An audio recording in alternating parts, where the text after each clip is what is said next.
ओम नमो भगवते वासुदेवाय।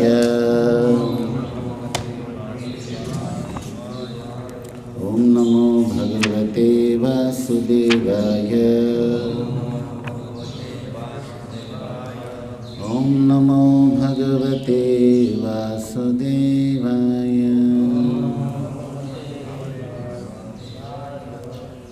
नारायणं नमस्कृत्य नरं चैव नरोत्तमं देवीं सरस्वती व्यासं ततो जयेमुदीरये।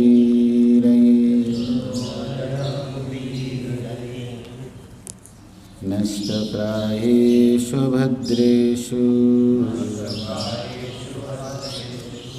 नित्यं भागवत सेवया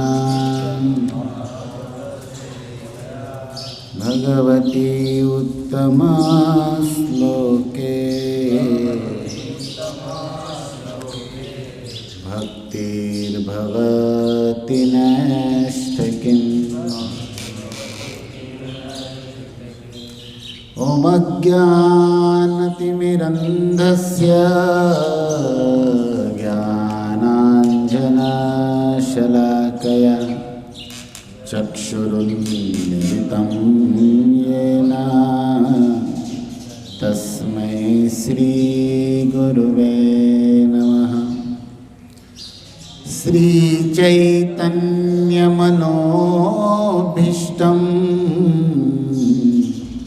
स्थापितं येन भूतले स्वयं रूप कदा मह्यं ददाति स्वपदान्तिकं। वन्देऽहं श्रीगुरो श्रीयुतपदकमलं श्रीगुरून् वैष्णवांश्च श्रीरूपं साग्रजातं सहगणरघुनाथान्वितं तं सजीवं साद्वैतं सावधूतं परिजनसहितं कृष्णचैतन्यदेवं श्रीराधाकृष्णपदां सहगणललिता श्रीविशाखान्वितांश्च। हे कृष्णा करुणा सिन्धो दीनबन्धो जगत्पते गोपेश गोपिकान्त राधाकान्त नमोस्तुते। तप्तकाञ्चन गौराङ्गी श्रीराधे वृन्दावनेश्वरी वृषभानुसुते देवी प्रणमामि हरिप्रिये। वाञ्छाकल्पतरुभ्यस्य कृपा सिन्धुभ्य एव च पतितानां पावनेभ्यो वैष्णवेभ्यो नमो नमः। जय श्री कृष्ण चैतन्य प्रभु नित्यानंद श्री अद्वैत गदाधर श्रीवासादि गौर भक्तवृंद। हरे कृष्णा कृष्णा कृष्णा हरे हरे हरे राम राम राम हरे हरे। भागवतम स्कंध 10 अध्याय 70 श्लोक संख्या 7, 8, 9। उपस्थायर्कमुद्यन्त तर्पयित्वात्मनः कलह देवान् ऋषीन् पितृश्रन वृद्धान् विप्रान् अभ्यर्च्य आत्मवान् धेनुना रुक्मशृङ्गेना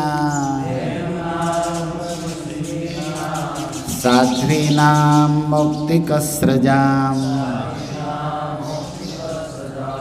पयस्विनीनां गुष्टीनां सवत्सानां सुवाससां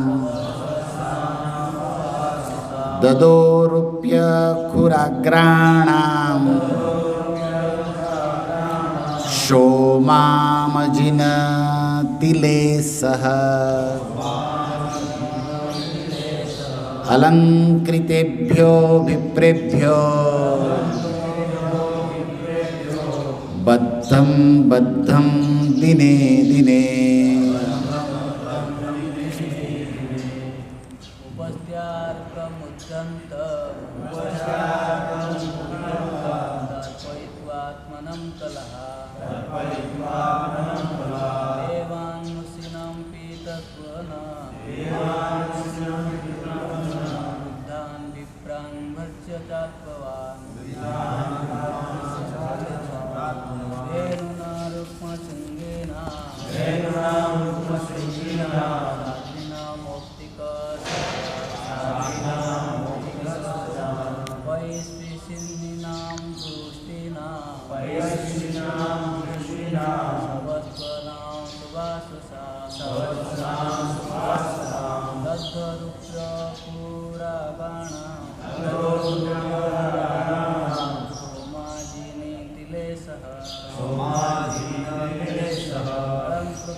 उपस्थाय पूजा करके अर्कम सूर्य को उद्यंतम उदय होते हुए तर्पयित्वा तर्पण करके आत्मन अपने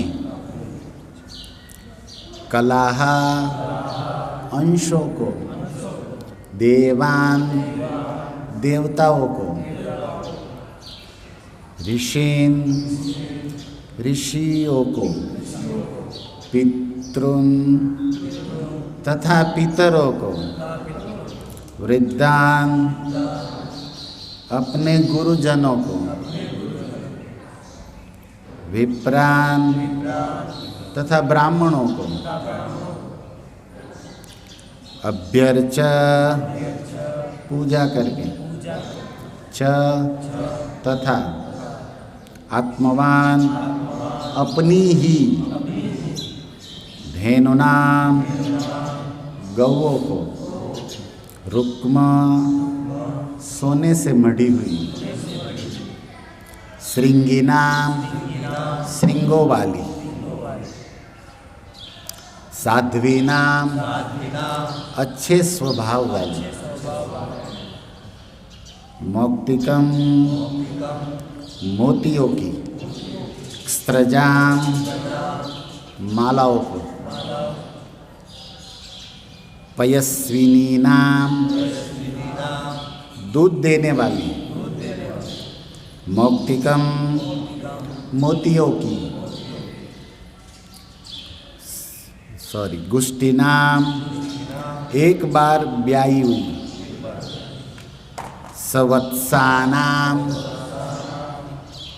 अपने बछड़ों समेत, सुवाससाम अच्छी तरह से वस्त्र पहनी हुई, ददो दिया, रुपया चांदी से मड़ी, खुरा खुरे वाली, अग्राणाम अगले, क्षौमम मलमल का, अजिना मृगचर्म, तिलेई तथा तिल, सह के साथ साथ, अलंकृतेभ्य आभूषण दिए गए, विप्रेभ्य ब्राह्मणों को, आजकल कोई देता नहीं है, ये पहले ब्राह्मणों को सोने के आभूषण दिए, बद्धबद्धम 107 अर्थात 13,084 के समूह, पूर्ण संख्या 14 लाख, दिने दिने प्रतिदिन। जय श्री राधा दामोदर श्रीनाथ जी, गोपाल जी, जगन्नाथ, बलदेव, सुभद्रा, पति पावन गौर निताय की।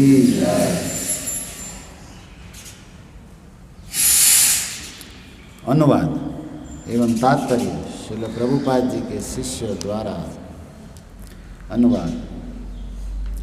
प्रतिदिन भगवान उदय होते हुए सूर्य की पूजा करते और अपने अंशरूप देवताओं, ऋषियों तथा पितरों का तर्पण करते। तत्पश्चात आत्मसमृद्ध भगवान अपने गुरुजनों तथा ब्राह्मणों की सावधानी पूर्वक पूजा करते। वे सुवस्त्राभूषित ब्राह्मणों को पालतू तथा शांत गौवों के झुंड दान में देते, जिनके श्रृंग सोने से मढ़े होते और गले में मोतियों की मालाएं होती। वे गौवें सुंदर वस्त्रों से विभूषित रहती और उनके खूर के अगले हिस्से में चांदी मढ़ी होती हुई। वे प्रचुर दूध देने वाली तथा एक ब्यात वाली होती और उनके साथ उनके बछड़े भी होते। भगवान प्रतिदिन 13,084 गौवों के अनेक झुंड विद्वानों को देते, साथ में मलमल, मृगचर्म तथा तिल भी दान देते। तात्पर्य, श्रीधर स्वामी ने यह दिखाने के लिए कि कई शास्त्रों के उदाहरण दिए कि वैदिक अनुष्ठान के संदर्भ में बद्ध अर्थात 13,084 गाय का सूचक है। बद्ध दिने दिने शब्द सूचित होता है कि भगवान कृष्ण नित्य ही विद्वान ब्राह्मणों को गाय तथा उनके अनेक झुंड दान देते थे। श्रीधर स्वामी यह भी प्रमाण प्रस्तुत करते हैं कि प्राचीन युग में महान संत राजा 107 बद्ध इंटू मल्टीप्लाई 13,084 गाय दान में देते। इस तरह इस यज्ञ में जिनका नाम मंचार है, कुल 14 लाख गाय दी गई। अलंकृतेभ्यो विप्रेभ्यो, यह शब्द सूचित करता है कि भगवान कृष्ण के राज्य में ब्राह्मणों को सुंदर वस्त्र एवं सुंदर आभूषण दिए जाते थे। इस तरह वे ब्राह्मण अच्छी वेशभूषा में रहते थे, भिखारी जैसे नहीं रहते थे। ISKCON like ISKCON. Srila Prabhupada ने श्री कृष्ण बुक में भगवान कृष्ण की इन लीलाओं के विषय में गहरी अंतर्दृष्टि प्रस्तुत की है।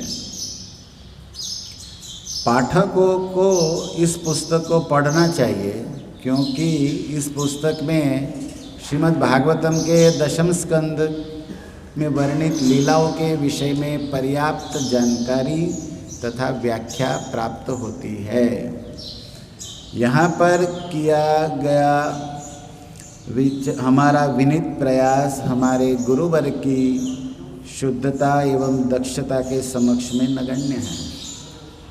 फिर भी उनके चरण कमलों की सेवा में हम ये 10वें स्कंद के मूल पाठ के शब्दार्थ तथा उनका स्पष्ट अनुवाद एवं आवश्यक टीका प्रस्तुत कर रहे हैं, जो प्रायः हमारी परंपरा के महान गुरुओं के कथनों पर आधारित है।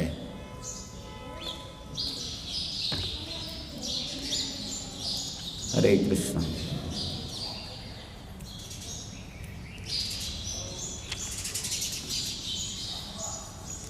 हरि बोल। Thank you. Hare Krishna. Okay, जय हो। भागवत पूजन हमारा नहीं, व्यास अज्ञात सुकृति बनती है इसी तरह।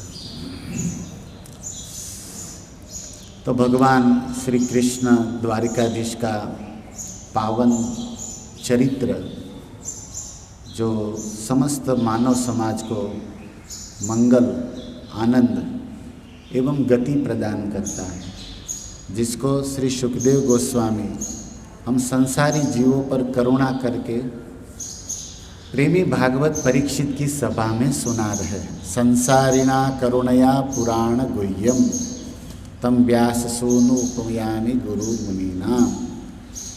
जो मुनियों के, ऋषियों के, शास्त्रवेत्ता, विद्वान वैष्णवों के आदि गुरु है, ऐसे सुखदेव जी के हृदय में करुणा का समुद्र उमड़ गया। इसलिए करुणा सागर श्री कृष्ण की कथा का प्रवाह अपने श्री मुख से प्रवाहित कर रहे हैं। श्रील प्रभुपाद की पावन परंपरा से हम सभी इसका परम लाभ लेते हुए भक्तिवर्धन या उत्साह आनंद की ओर बढ़ सकते हैं। तो यहाँ पर वर्णन भगवान के अभी भी प्रातः बेला का ही हो रहा है, ब्रह्म बेला से प्रातः बेला का। तो आइए कृष्ण चरित्र यश सरोवर में हमारे मन रूपी हंस को हम विहार कराने का प्रयास करें। ये कृष्ण लीला कथा एक कृष्ण का कीर्ति सरोवर है, और अद्यैव में विशतु मानस राजहंस, हमें हमारे मन रूपी हंस को इस पावन चरित्र में विहार कराने का गुरु परंपरा के साथ प्रयास है। कोई प्रश्न कर सकता है, प्रभु जी लाभ क्या होगा? लाभ होगा कि हमें कृष्ण प्रेम भक्ति के मोती मिलेंगे। हंस मोती खाता है ना, कौवे का पता नहीं, कूड़ा करकट खाता है, लेकिन हंस का आहार है पर्ल, प्योर सच्चे पवित्र मोती। अब पता नहीं प्रकृति का क्या रचना है, मोती में भी उसको पोषण मिलता है, स्वाद मिलता है। हम मनुष्य समझ नहीं सकते इस बात को, लेकिन हमारे लिए मोती क्या है? ये भागवत के, गीता के श्लोक, और इसमें छुपा प्रेम भक्ति का रहस्य। तो हमें ये भक्ति रूपी मोती, प्रेम रूपी मोती प्राप्त हो सकता है, क्योंकि वैष्णवों को तो हंस नहीं परमहंस कहा है विद्वानों ने, तथा परमहंसा नाम मुनि नाम मलात्मना। तो प्रयास है आचार्यों के अनुगत होकर इसमें प्रवेश करने का। तो ब्रह्म बेला की बात हो रही है और अभी प्रातः बेला की। तो एक श्लोक है शास्त्रों में, ब्रह्म वेलाया या निद्रा पुण्य क्षयकारिणी, ब्रह्म बेला में जो भी व्यक्ति सोता है उसका पुण्य नष्ट हो जाता है। ध्यान दीजिए, ब्रह्म बेलायाम या निद्रा पुण्य क्षय, क्षय मतलब नष्ट करने, कारिणी। ये निद्रा रात में अच्छी है, ब्रह्म बेला में अच्छी, और कथा में तो बिल्कुल अच्छी नहीं है, ध्यान दीजिए ये भी। लेकिन खासकर ब्रह्म बेला में निद्रा कोई साधक ले रहा है तो निश्चित है उसकी साधना में तो पतन है और शुद्धिकरण की प्रक्रिया डिले हो जाएगी। लेकिन जो सुकृत पुण्य उसने किया है अगले दिन या अगले समय, उसमें भी कुछ क्षयता को, कुछ नष्टता को वो साधक प्राप्त करता है। इसलिए सावधान, साधु सावधान, वंदो मुई सावधान मत। इसमें भी ये शब्द आया है, गुरु अभ्यर्च, तो गुरु विप्र की पूजा लेकिन भगवान सावधानी पूर्वक करते हैं। क्या क्या सावधानी है, बहुत सावधानी है, उसकी चर्चा पता नहीं जितना कर पाएंगे। ओके, तो पहली बात ये है ब्रह्म में, देखो ब्रह्म बेला, फिर प्रातः बेला, फिर पूर्व मध्याह्न, मध्याह्न, अपराह्न, प्रदोष और रात्रि, ये 6 काल निश्चित किए गए हैं। और 2 संध्या बीच में आती है, इसलिए अष्टायाम हो जाता है। ब्रह्म बेला और प्रातः काल, उसके बीच में क्या आता है, संध्या। अपराह्न मतलब 4:30 वाला समय जो आप कहते हो, अपराह्न आरती होता है ना, अपराह्न। और उसके बीच में जो प्रदोष काल मतलब 9 बजे से 12 बजे, उसके बीच में भी संध्या आती है। तो 2 संध्या और बाकी फिर प्रदोष काल 12 बजे समाप्त होते ही रात्रि प्रारंभ होता है 11 बजे। तो रात्रि फिर 3:30 तक, 4 तक, ब्रह्म बेला तक रात्रि काल चलता है। तो ऐसे विद्वानों ने व्याख्या दिया है। तो पहला मैसेज है कि हमें थोड़ा कष्ट होगा, लेकिन ऐसे भक्तों के संग में रहना चाहिए जो हमें ब्रह्म बेला में, साधना में, भक्ति में उत्साह दे, साथ दे, आनंद दे, तब हमारा प्रगति प्रारंभ हो सकता है। दूसरा बात, संध्या, इसमें इसके आगे के श्लोक में आया था ना, संध्या किया, भगवान भी संध्या करते थे, हाँ है ना, कि माधव भगवान का नाम दिया गया है कि वो प्रातः स्नान करके सुंदर वस्त्र पहन के संध्या करते थे, मतलब ध्यान करते थे अपने ही स्वरूप का। कुछ लोग कहते हैं कि अपने प्रिय भक्तों का, ये भी सत्य है। भगवान के आराध्य कौन है, उसके भक्त, तदिया नाम सम अर्चनम।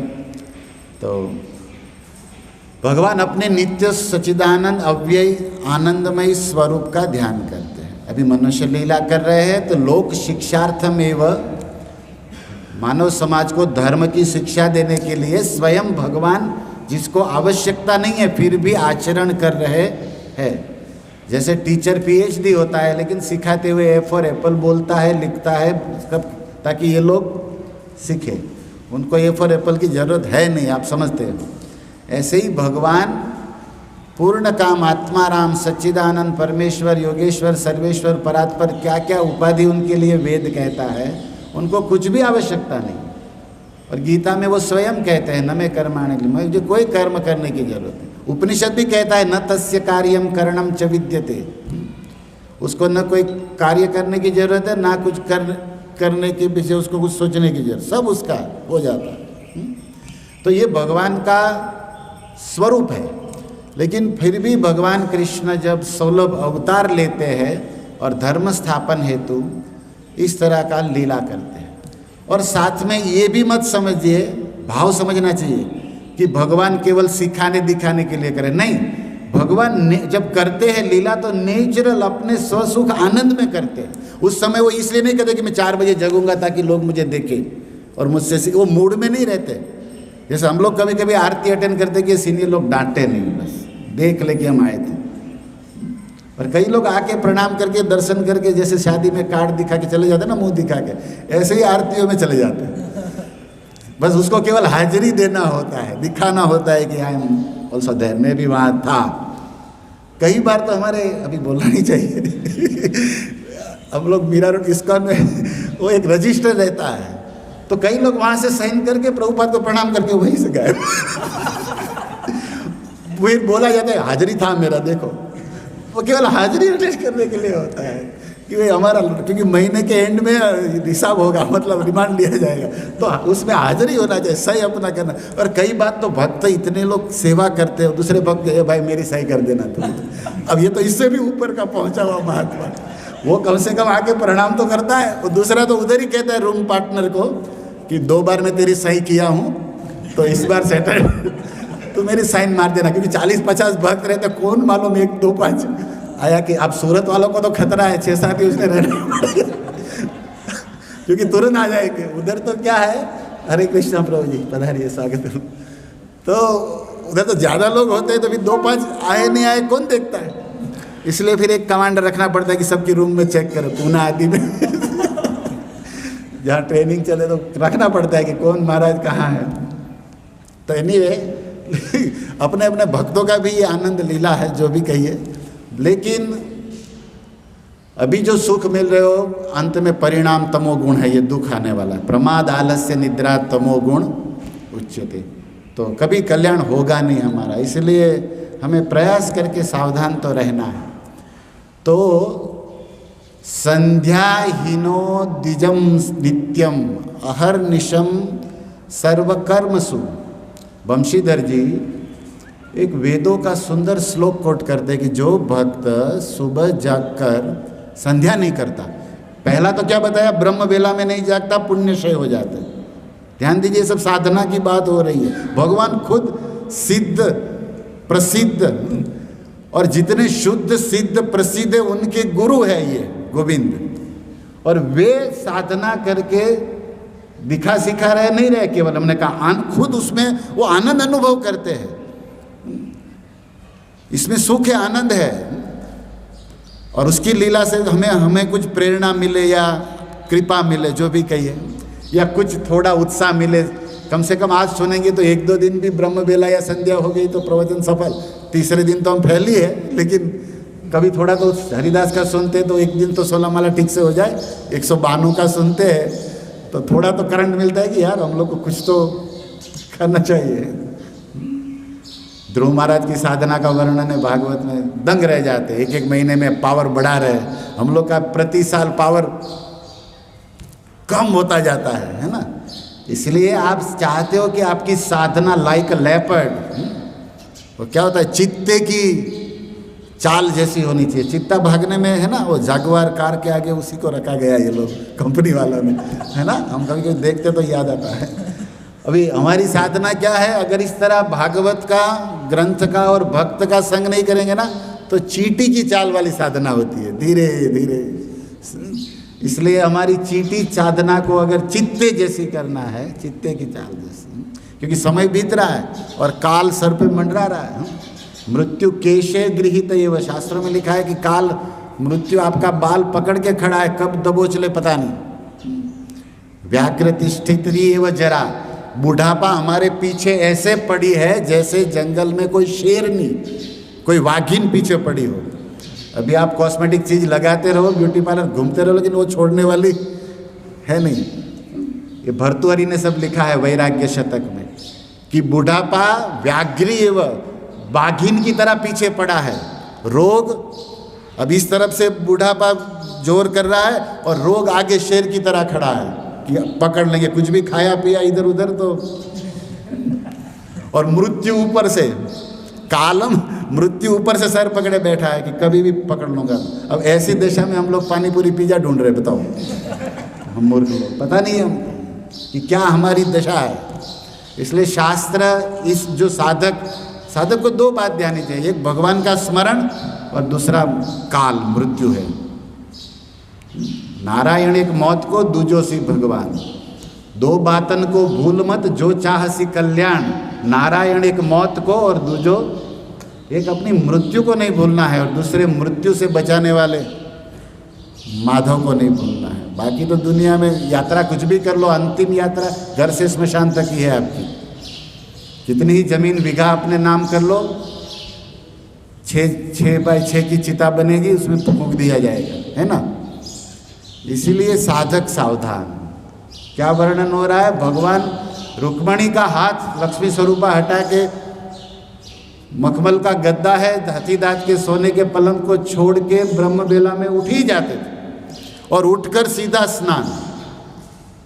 सोचना वोचना नहीं है। कई बार तो भक्त लोग उठ के सोचते आ करके फिर सो जाते। चांस मत दीजिए। हम लोग की जो दशा है ना, दुर्दशा है। कई बार अलार्म पर भी, कई भक्त तो अलार्म 10 मिनट आगे रखते हैं कि फिर उसको पता है स्नूज तो होता ही है, लेकिन वो बंद करके फिर अभी 10 मिनट है ना, संग बजेगा तब तो पहुंच ही जाऊंगा। हम लोग ये चीट, अपने आप को चीट कर रहे हैं। और वो 10 मिनट फिर पता चलता है कि श्रृंगार का संतों का मतलब 2 घंटा निकल जाता होता है। कई बार ये हुआ है। इसलिए टाइम टू टाइम 4:30 बजे वही टाइम दो और उसी समय नो बार्गेनिंग। ये शरीर धर्म खलु साधनम, भजन के लिए मिला है ना। और मरने के बाद सोने के लिए इनफ टाइम है आपके लिए। जिंदा हो तभी तो कुछ करना है, मरने के बाद तो you have enough time to after death to sleep. बहुत टाइम है आपके पास। अभी कुछ है तो जागना ही पड़ेगा। उत्तिष्ठ जागृत प्राप्त बोध वरान, उपनिषदों के इन वाक्यों को इसीलिए बचपन में ही गुरुकुलों में गुरु आचार्यों के द्वारा ये ट्रेनिंग दी जाती थी, जो आज लुप्त हो चुकी है। और लॉकडाउन में तो समाप्ति होगी पूरी सबकी बच्चों को। इसलिए सावधानी दे। भगवान स्वयं वेदांत कृत वेद विदेह चाहम, जिसके लिए वर्णन है, अखिल कला गुरु है, कृष्णम वंदे जगत गुरु है, वे स्वयं भगवान इस तरह कर रहे हैं, आनंद ले रहे हैं। इसलिए हम भक्तों को इस पर थोड़ा गौर करना है। और वर्णन परिणाम भी सुनिए। ब्रह्म बेला का जितना वो साधना के लिए उपयोगी, सिद्धि प्राप्ति की बेला के लिए शीघ्रता करेगा, उसी समय अगर नहीं किया तो बिना आपका पुण्य क्षय कर देगा, रोग उत्पन्न कर देगा शरीर में। ब्रह्म बेला में नहीं जागना रोग को निमंत्रण है आयुर्वेद के अनुसार, और आध्यात्मिक शास्त्रों धर्मशास्त्र के अनुसार आपका पुण्य क्षय करने वाला है ये समय। और उसके बाद ब्रह्म बेला के बाद तुरंत संध्या प्रारंभ हो जाएगी। संध्या आती है ना, संध्या मतलब दिन रात संधि, दिन की और रात की संधि हो रही है। और संध्या काले सम प्रवृत्ति चतुर्कर्माणि वर्जयेत, आहार निद्रा। संध्या काल में पद्म पुराण में व्यास जी ने लिखा है 4 काम तो बिल्कुल नहीं करना चाहिए, और उसमें निद्रा है। आहार तो नहीं करना चाहिए। कई वक्त तो जागने के बाद ही मंगला के पहले ही कुछ बाल भोगला हो है तभी हम परिक्रमा में ऐसा ही होता था हम लोग गवर्नमेंट ब्रजमंडल के पहले नहा धो के पहले भाई चलना है ना, तो थोड़ा फिर जाते थे दर्शन। तो प्रसाद में भगवान में कोई भेद नहीं है, भक्त के पास तो सब जवाब। जगन्नाथ का प्रसाद तो देखो ही तुरंत खाओ, ये सब श्लोक मिल ही जाते हैं हम लोग को शास्त्रों में। छूटने का सब उपाय दिया गया है।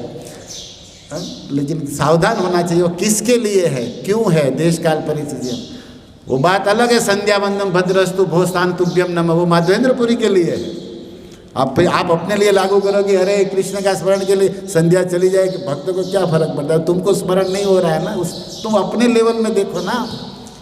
लेकिन हम लोग पढ़ते हैं ना, तो महान सिद्ध संतों का आचरण जो है, प्रेम व्यवहार है, जो चित्त विज्ञे ना बुझाए, हम लोग अपने में फिट कर देते हैं। इसीलिए एक गुरु की, वैष्णव गाइडेंस की बहुत आवश्यकता है, शास्त्र अध्ययन के बाद भी। नहीं तो वही शास्त्र अध्ययन से आप अपनी कमी को पूरी कर रहे हो और प्रगति नहीं कर पाओगे, ढांक दोगे अपने दोषों को। और श्लोक तो मिलते हैं हम कहीं ऊपर, जैसे हरि भक्ति विलास में एक श्लोक लिखा है, सुन के मैं तो नाचने लगा एक बार तो। उसमें लिखा, अभी बताने का भी साहस नहीं हो रहा है, लेकिन आप इसका आश्रय मत लेना। वाल्खिल्य नाम के 60,000 ऋषि है, 60,000 ऋषि का एक ग्रुप है जिनका नाम है वाल्खिल्य, उस समुदाय का। और वो इतने से आकार के हैं, और वो सूर्य देव का रथ चलता है ना, उसके आगे ये लोग नाचते गाते रहते हैं। इनका वर्णन है पुराणों में। और वे वाल्खिल्य ऋषियों को भगवान ने एक सेवा दिया है, उन 60,000 को, जो सिद्ध है, तपस्वी है, और उनको कहा है कि कोई भी मेरा वैष्णव, बुरा नहीं ले, देखो इसका गलत इस्तेमाल मत करना, मैं बता रहा हूँ, संडे गिफ्ट है ये। लेकिन श्लोक ऐसे ऐसे मिलते हैं कि क्या करें। अगर कोई माम भक्तम यदि संध्याम परित्यजेत, मेरा भक्त कोई यदि संध्या गायत्री छोड़ देता है किसी कारणवश, तो हे 60,000 ऋषियों, तुम लोग का जॉब है कि उसको पूरा करो। मेरे भक्त का मैं हिसाब रखना चाहता हूँ। वो भले सोया हो, इसकी गायत्री, अब आप लोग उसको सेवा मत देना ये सुन के लेकिन हमको लगा कि वाह, मतलब भगवान, ये भक्ति भक्त वत्सलता है, वो अलग बात है, लेकिन वो किसके लिए है? ये माधवेंद्र जिसका वर्णन हो रहा है कि जिसको कृष्ण स्मरण इतना अखंड हो रहा है, जैसे हमारे गोस्वामी चारि दंड शयन है, अभी 24 घंटे में 2 घंटा भी कबूत बिना नहे चैतन्य चरित में कभी नहीं भी सोते थे, इतना अखंड जब स्मरण होता था। उनको ये जरूरत नहीं है कि वो जनेऊ उठा के अंगूठा घुमाए, क्योंकि वो सब सारे विधि निषेध तो उन्हीं के लिए है ना, सततम स्मर्तव्य विष्णु, और उसमें वो सिद्ध हो चुके हैं। और ये रूप सनातन की जहाँ बात है, माधवेंद्र हमारे आचार्यों की, ये सब मंजरिया है स्वरूप से, और उनकी सिद्धि यहाँ तक है कि उनका स्मरण युगल करते हैं। राधा रानी उठते ही निकुंज से सीधा ललिता और रूप मंजरी को याद करती है। अब जिनका स्मरण भगवान कर रहे हैं उनको कहाँ अंगूठा गायत्री में डालने की जरूरत है? और आप उसका आचरण फिर हम लोग फंस जाएंगे ना। तो वो बात है जिसके लिए ऋषि लोग बैठे, जिनके लिए भगवान स्मरण करते, जिनको अखंड स्मरण हो रहा है भगवान का, अपनी देह शुद्धि भी जिसको पता नहीं है, उन आचार्यों का वर्णन हम लोग तमोगुण में, रजोगुण में, साधन में भी ठीक नहीं है, और वासना ये पाप प्रवृत्ति एज इट इज़ भरा है, हम अपने पे लागू कर देते हैं प्रभु जी। इसीलिए भगवान स्वयं आचरण करके कर रहे हैं कि भक्त लोग पढ़ेंगे इसको, खास करके गृहस्थों की बैंड बजी है इसमें, याद ध्यान देना भगवान अभी गृहस्थ है। 16,108 रानी का राजा जाग सकता है, तो एक रानी वाला तो उठ ही सकता है, समझे? ये 16,108 पलंग पे, और हम लोग का तो लोन पे घर है, फटा हुआ गद्दा है, और हम लोग को तो अलग, यहाँ तो खुद का महल है। हम लोग को तो ऐसे भी जागना चाहिए, क्योंकि हमारी तो दुर्दशा है, शरीर में भी रोग भरे पड़े। इनको तो कुछ नहीं है, सच्चिदानंद शरीर, और ना तो कोई कर्म का फल बनने वाला है, लेकिन फिर भी कर रहे हैं। इस तरह हम सोचेंगे तो सावधान होंगे कुछ। तो अभी संध्या के विषय में सुनिए। संध्या हित्वा द्विजम, जो भी व्यक्ति, जो ब्राह्मण संध्या नहीं करता है, आलस में छोड़ देता है, डिले करता है, उनके लिए क्या कहता है वेद हमारा? भगवान व्यास का लिखा हुआ पुराण श्लोक, वंशीधर जी अपनी टीका में डालते हैं श्लोक, आप देख सकते हो।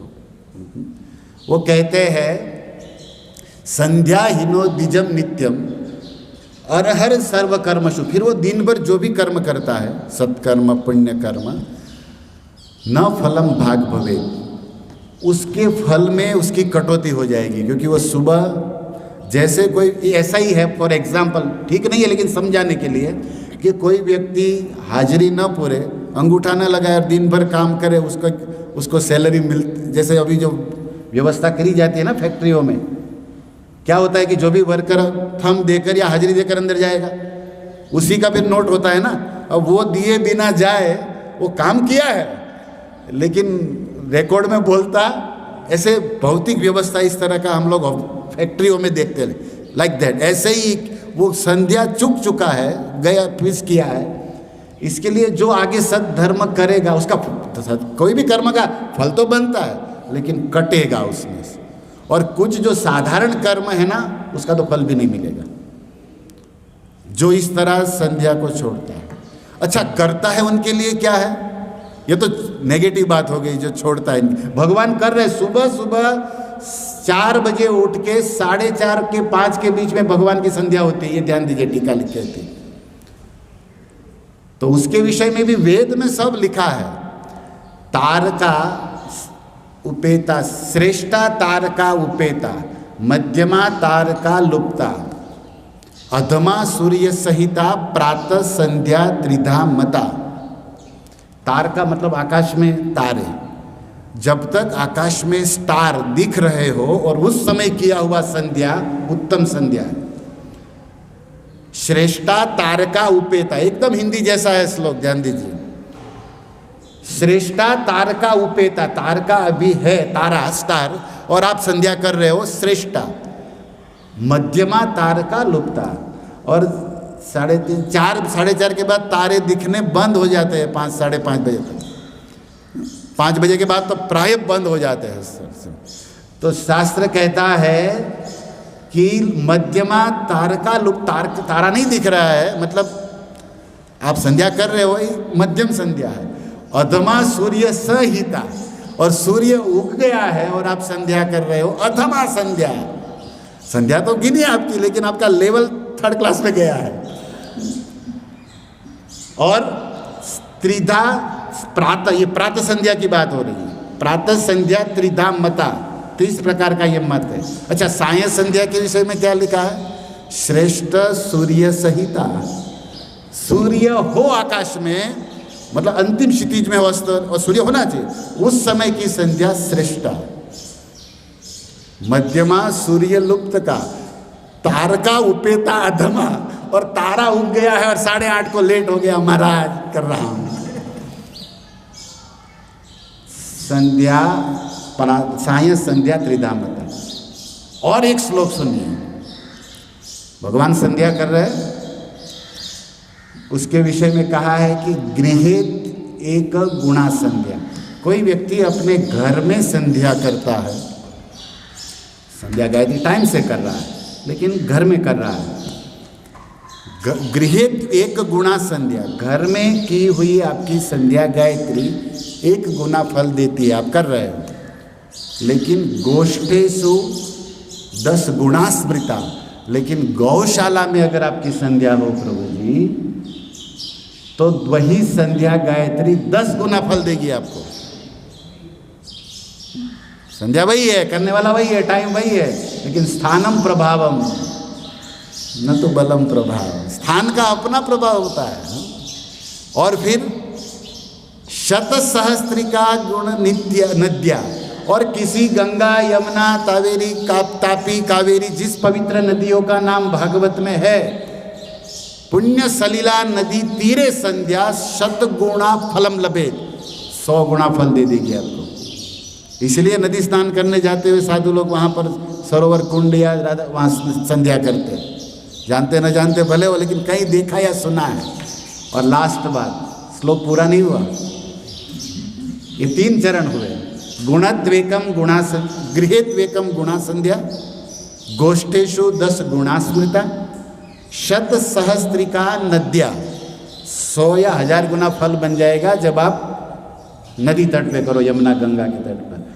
अनंत विष्णु सन्निधो, और भगवान के मंदिर में अगर संध्या करोगे जहाँ विष्णु है, तो हजारों क्या लाखों गुना फल आपको प्राप्त होगा। ये श्रील प्रभुपाद ने कृपा किया हम लोग। सबे पुण्यतमो देशो सत्पात्र यत्र लभ्यते। नारद राज सूर्य सभा में नारद जी को जब युधिष्ठिर ने पूछा कि इस दुनिया में सबसे श्रेष्ठ स्थान कौन सा है, बोले सत्पात्र यत्र, भगवान विष्णु का वैष्णव गुरु आचार्य जहाँ बैठा है वह स्थान सबसे श्रेष्ठ है जो आपको मिल जाए। तो सबसे पुण्यतमो देश कौन सा है? यत्र अर्चा हरिर विष्णु, जहाँ भगवान विष्णु का अर्च विग्रह रूप में आचार्य ने प्राण प्रतिष्ठित किया है, वह स्थान उससे भी देश से श्रेष्ठ है। फिर वो जहाँ कृष्ण तहाँ वृंदावन हो जाता है ना, जो बात है। तो फिर जहाँ श्रील प्रभुपाद जैसे आचार्य या अन्य वैष्णव सीनियर उनके परंपरा वाले बैठे हो गुरुजन, और उनके बीच में अगर हम साधना सेवा संध्या करते हैं तो उसके फल की कोई गिनती नहीं है, अनलिमिटेड है। अनंत विष्णु सन्निधो। तो मैं आशा करता हूँ कि इन बातों को सुनकर हम भक्तों को थोड़ा सा झटका, भले जोर का झटका, भले धीरे से लगे, लेकिन लगे तो सही कि हम लोग कितने, हमारे आचार्यों ने हमको क्या दिया है और इन फ्यूचर हमें क्या करना चाहिए। एटलीस्ट इस बातों की थोड़ी हमें प्रेरणा मिले। तो हमने ब्रह्मबेला के विषय में एवं संध्या के विषय में नेगेटिव पॉजिटिव दोनों बताया। पुण्यक्षय हो जाएगा, करोगे तो शीघ्रता सिद्धि आगे बढ़ेगी। ब्रह्मबेला संध्या का भी, संध्याहीनम द्विजम, तो सर्व कर्म के फल में कटौती हो जाएगी, और करोगे तो और करने की विधि भी अधम मध्यम कौन सा है, और किस स्थान पर करने पर क्या इसका फल अनंत गुना बनता है। और ये सब बातें श्रीधर स्वामी की टीका में, हम कोई बाहर से नहीं बोल रहे हैं। ये बात जो अभी जो श्लोक बोले गए हैं, ये कोई हमारी स्व प्रोडक्ट या अपनी कोई इसमें योग्यता नहीं है। ये जो आचार्यों का है, हमारे ही परंपरा के, जिन्होंने इन भागवत के रस का अर्थ आस्वादन किया है, कृपा करके इन फ्यूचर भविष्य में आने वाले वैष्णव अर्थात हम लोगों के लिए रखा है कि जिसका श्रवण कीर्तन करके हमारा स्मरण, हमारा भक्ति शुद्ध हो, आगे बढ़े। तो हम कर रहे हैं इसको। और इसी बात को देखो आज के तात्पर्य में भी इन आचार्यों ने बहुत सुंदर लिखा है। श्रील प्रभुपाद के शिष्य लिखते हैं कि हमारे गुरुदेव श्रील प्रभुपाद बड़े ही शुद्ध और दक्ष है भागवत की टीका करने में। हम उनके दास है, उनकी तो तुलना है नहीं, लेकिन अब उनकी आज्ञा से हमने कुछ प्रयास किया है कि इन भागवत की टीकाओं को आगे बढ़ाने का, क्योंकि अभी वो नहीं है। और हमने भी जो प्रयास उन्होंने लिखा कृष्ण बुक में, या फिर श्रीधर स्वामी या चक्रवर्ती जो इन परंपरा के आचार्य, उनके लेखनी से, उनके कथन से जो टाइम और बुद्धि मिला, उस अनुसार हमने ये तात्पर्य दिया है। देखो कोई कपट नहीं है, जो भी है नीट एंड क्लीन लिख रहा है। और ये हमारी सेवा है गुरु आज्ञा में, जिससे परंपरा गुरु वर्ग हम पर कृपा करें। ये तात्पर्य का इस तरह ये लोग, आपने सुना, ये गुण लेने लायक है। हम लोग केवल ये है स्पीकर, माइक्रोफोन, बोलने वाला कोई, ये जो ज्ञान आ रहा है ना वो एवं परंपरा प्राप्तम है। हम तो इसको बस सेवा करके उस परंपरा की कृपा पाना चाहते हैं, भक्ति वर्धन करना चाहते हैं। तो ये हम भागवत कर रहे हैं ना, ये सेवा है। कोई गुरु बन गए, कोई ग्रुप चलाएंगे, सबको कंट्रोल, ये भाव से भागवत नहीं होता। निर्मत शरणाम सताम की उपाधि वाली बात चाहिए। दास दासानुदाय, ये सेवा हो रही है। आप सुन रहे हैं सेवा है, हम बोल रहे हैं ये भी सेवा है। और ये सेवा क्यों कर रहे हैं? हम आत्मशुद्धि के लिए, आचार्यों की कृपा प्राप्ति के लिए। और दूसरा लाभ क्या होगा कि इस तरह बोलने से हम में भी कमियां होगी, लेकिन वैष्णव के सामने बोलने से कुछ सावधानी होती है, कुछ आशीर्वाद मिलता है, कुछ भय के कारण या कृपा के कारण दोष होंगे, वो कुछ ना कुछ दूर होते हैं। बोलते हुए थोड़ी बुद्धि आती ना है, बोल तो रहा है, तू तो ब्रह्मवेला में सोया है और देख रहे हैं लोग, तो कुछ तो होश आता है कि कम से कम करूँ, है कि नहीं? मतलब कुछ तो बोलने पर सावधानी, इसलिए पीछे की तो ऐसे प्रचार सार है, क्योंकि साधक को भी सावधान करता है बोलने वाला, क्योंकि उसको शर्म आती है, लोग देख रहे हैं, असर तो होगा ना थोड़ा तो उसको। और गुरुवर कृपा करके बोलेंगे भी, और करते हैं तो प्रशंसा करके कृपा देंगे, कैसे भी उसका लाभ है, लेकिन वो सेवा के मूड में करे तब। और वो बोलने वाले व्यक्ति को श्रोता समझ जाते हैं कि किस सेवा भाव में है कि अभिमान में। बुद्धिमान बहुत होते हैं श्रोता, क्योंकि हजारों को सुने हैं ना, अनुभव सुनने का बहुत हो गया है, बोलने का भले नहीं है हम लोग को, लेकिन सुनने में कौन कितना सही गलत है, श्रोता बड़े एक्सपर्ट होते हैं कलयुग के। बोलते नहीं है लेकिन समझते सब है वो, उसको करना नहीं करना अलग बात है लेकिन ही नोज वेरी वेल, सब कुछ जानते हैं वो लोग। और इसलिए दिख जाता है, नाटक ज़्यादा चलने वाला भी नहीं है किसी का। अगर आपका नाटक है तो कृपा नहीं मिलेगी, ये याद रखना। तो ये सब सेवा है। ओके, आइए आज के श्लोक में प्रवेश करते हैं। संध्या और चलो उसको प्रणाम, ब्रह्म बेला संध्या भगवान ने सब किया। उसके बाद क्या किया? उपस्थाय अर्कम उद्यंत, अरुणोदय काल आया, उदील अरुण पूरब भागे, सूर्य मतलब अर्क, उद्यंत अर्क उदय हुआ क्षितिज में, तो भगवान उपस्थाय सूर्य के सामने खड़े रहे। और उप मतलब नज़दीक, मतलब उसके और मुख करके स्थान लेकर, इसका अर्थ है कि सूर्य पूजा की, अर्थात सूर्य को अर्क मतलब अंजलि दी। ऐसा अभी सूर्य पूजा का बड़ा हिस्ट्री है कर्मकांड में कि तांबे के लोटे में ऐसे पकड़ना चाहिए और ऐसे डालना चाहिए। ओम ह्रीम ह्रीम सूर्याय नमः।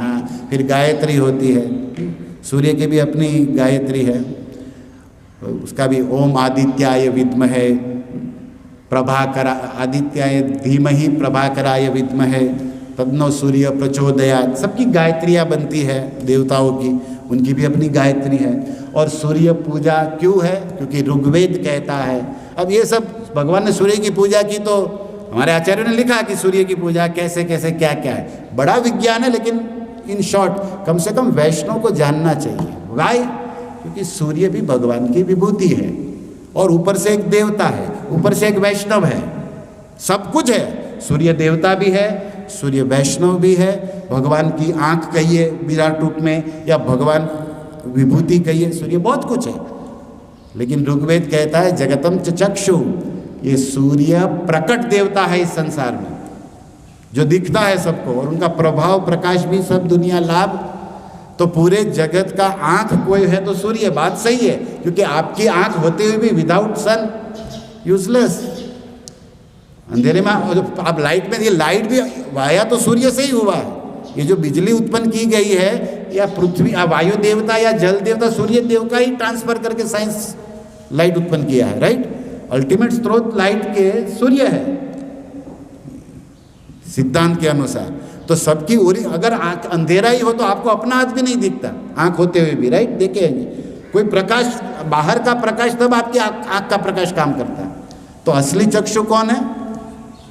सूर्य है। ये चक्षुरेव सविता सकल ग्रहण, ये जो ब्रह्म संहिता के। तो इस तरह रिस्पेक्ट, देवताओं को रिस्पेक्ट होना चाहिए। हम कृष्ण पूजा करते हैं, उसमें सबकी पूजा हो गई, ये सिद्धांत है। लेकिन जो इसकी करता है उसको आप निंदा नहीं कर सकते, और उसको नेगेटिव वे में हमेशा मत लिया करो। वो जो वहाँ है वहाँ से उसको कैसे कृष्ण भक्ति में लगाओ, ये आइडिया लगा सकते हो प्रचारक, राइट। लेकिन निंदा करके या गलत नेगेटिव वे में कुछ नहीं चलता, नहीं तो अपराध भी बन सकता है। ध्यान दीजिए, इसलिए भगवान सावधान है। गीता का 3रा अध्याय, भगवान पहले यही कहते, देवा भावतया नेन ते देवा भावयन्तु परस्परम भावयन्तम श्रेयो परम वाप्स्यत। देवताओं के साथ अच्छे संबंध रखो। किसको कह रहे? नास्तिकों को। ये गीता किसके लिए है? पहले तो भक्तों के लिए है ना, अर्जुन के लिए। हम उस परंपरा में है ना, तो हमको कहा जा रहा है कि देवताओं की निंदा करने का कहीं नहीं कहा। देवताओं को हीन बताने का सिद्धांत नहीं बताया गया। उसका स्थान बताओ, हीन मत बताओ, जो है वो बताओ। लेकिन हम लोग कभी कभी जो है वो नहीं बताते, वो कितने निष्कृष्ट है उसी के प्लान करते रहते ये सब लोग। इसीलिए सावधान गौड़ीय वैष्णव लोग कि करिए। हमारे आज भगवान कृष्ण सूर्य है, भागवत भी सूर्य है, कृष्ण सूर्य सम बोलते हो चैतन्य चरितामृत। पुराण अर्क अधुना सूर्य, ये सूर्य की उपमा जिस भागवत को दी जा रही है, सूर्य का स्वरूप जिस कृष्ण को दी जा रहा है, उसकी निंदा का या उसकी हेयता का तो प्रश्न ही कहाँ बनता है प्रभु जी। उसका स्थान बताया जा सकता है, कितना ग्रहों का राजा, ये अभी क्या बताया जा रहा है, उसका वास्तविकता बताया जा रहा है। देवों का राजा है, ये काम करता है, ये गुण है। लेकिन ये किससे प्राप्त करता है? यद आदित्य गतम तेजो। भगवान कृष्ण कहते हैं कि सूर्य मेरे भय से भ्रमण करता है, मेरी आज्ञा से चलता है, उसमें तेज मैं हूँ। ये बता के फिर ये बताया जाता है, जब इसकी पूजा करने पर भगवान संतु यस्मिन् तुष्टे जगत तुष्टम जगत तुष्टे सर्वदेवता, एकदम क्लीन है। और हम भगवान से प्रेम करते हैं, उसको मानते हैं, तो भगवान के अंश, भगवान की विभूति, भगवान के भक्त, सबको हम मानते, आदर करते हैं, राइट। निंदा का प्रश्न कहाँ है? इसलिए अंडरस्टैंड, समझना चाहिए। और ऐसे देखा जाए ना तो पावरफुल बहुत है सन गॉड, ये भी मत भूलिए। प्रकट देवता है, दूसरे देवता दिखते नहीं है, लेकिन ये तो दिखता है। और कभी कभी आंख लाल करता है ना, तो हमारी बैंड बजती है, मई महीने में बजती है ना गर्मी जब थोड़ा सा होते हैं वगैरह तो होता है। लेकिन सार क्या है यहाँ पर? हम तो इतना ही कहेंगे कि उपस्थाय अर्कम उद्यंत, भगवान उदित हुए सूर्य के सामने खड़े रहे, पूजा किए, वो छुपा है अंदर, क्लियर नहीं हो रहा है, लेकिन खड़े रहे। तो मतलब हम भगवान के गुरु पूजा में गुरु के आगे खड़े रहे, यही पूजा है। कोई आरती कर रहा है, कोई गा रहा है, कोई ना, ये पूजा। लेकिन खड़े रहे तो उसमें अंडरस्टैंडिंग होता है कि पूजा हो रही है। लेकिन लिखा जाता है गुरु पूजा में हम गए थे या खड़े थे। फिर आरती करने वाला हो, गाने वाला हो, जो भी हो, समझ जाते हैं ना कि खड़े गए थे मतलब पूजा में गए थे, गुरु पूजा हुई हो। ऐसे ही सूर्य पूजा हुई। तो मतलब क्या है, इन कलयुग के जीवों के लिए इसका सरल अर्थ लेंगे कि हम कम से कम सूर्य की इतनी पूजा करें, ना कि मंत्र बोल पाए, ना जल दे पाए, कम से कम वो उगे ना, उसके पहले नहा धो के खड़े तो रहे, जहाँ हो वहाँ। ऐसा नहीं कि उसके सामने, आप मंदिर में हो, घर में हो, सूरत में हो, जहाँ हो, इतनी सेवा कम से कम करो कि सूर्य उगे उसके पहले हम लोग क्या होने चाहिए, नहा धो के तिलक किए हुए सत्कर्म में या माला में या साधना में, जहाँ भी सेवा में, ये ही सूर्य की पूजा है। सूर्य प्रसन्न हो जाएंगे इससे। इतना सामने खड़े तो रह सकते, चैतन्य महाप्रभु तो उदिला उरोड़ा तो संकीर्तन लेके चले गए। हम संकीर्तन में लेके भले ना चले जाए, लेकिन संकीर्तन जहाँ हो रहा है वहाँ खड़े रहे या सुने तो सही, इतना ही करेंगे तो भी बहुत है। लेकिन अब जिक्र हो गया है इसमें उद्यंत उदित हुए सूर्य की पूजा की, तो भगवान लोक विधि सिखा रहे हैं कि सूर्य एक देवता है और उनका मेरी विभूति है और उनका बड़ा समाज में उपकार है, तो मनुष्यों का एक ऋण है देव ऋण, जो उसकी पूजा करके चुकाया जा सकता है। और अगर सिद्धि प्राप्त की जाए कोई कर्म कांड में या कर्मी मार्ग में चले, भक्ति मार्ग का सबका अधिकार नहीं, योग्यता नहीं, कर्म बुरे हैं, तो एटलीस्ट वो कर्म मार्ग में देवता फॉलो कर रहा है, उस लेवल का वो आत्मा है कर्म अनुसार, तो फिर वो सूर्य उपासना सूर्य पूजा में लगता भी है और उसमें सिद्धि प्राप्त किए हुए की कथा भागवत में भी है। भगवान के ससुर जी को स्वयंतक मणि किसने दिया? मोदी सरकार ने नहीं दिया, सूर्यदेव ने दिया। अगर प्रसन्न हो जाए तो सोना ही सोना है महाराज, ये सोने की बजाय वो गोल्ड मिल सकता है। भक्ति तो भक्ति अलग वस्तु वो नहीं है, लेकिन मैं इस लेवल से हट के लो लेवल की बात कर रहा हूँ कि इस पर भी सूर्य पहले कोई जागता है, पूजा करता है। सोने से तो ये गोल्ड बेस्ट है ना, जो मिला स्वयंतक मणि, या जो उत्पत्ति कही है हमारे कर्ण आदि की, तो सूर्य मंत्रों से ही ये कुंती जी ने किया है ना। अक्षय पात्र द्रौपदी को किसने दिया था? रूपाणी ने, हैं? क्या उत्तर है? ये सब कथाएं पढ़िए भागवत रामायण में। और भगवान राम तो सूर्य कुल में ही आ गए, रघुवंशी, और उस समय सूर्य की वर्णन पढ़िए रामायण में वाल्मीकि जी में कि सूर्य की क्या दशा है। रुक गए वहीं पर आसमान में प्रसन्न होकर। तो इस तरह जब पॉजिटिव प्रसंग बहुत सारे हैं, उनकी शक्तियाँ देखिए, ऐश्वर्य, उनकी उपासना देखिए, उनकी उपासना करने वाले को मिला क्या है वो देखिए, तो ये पॉजिटिव वे में आप विचार कर सकते हैं।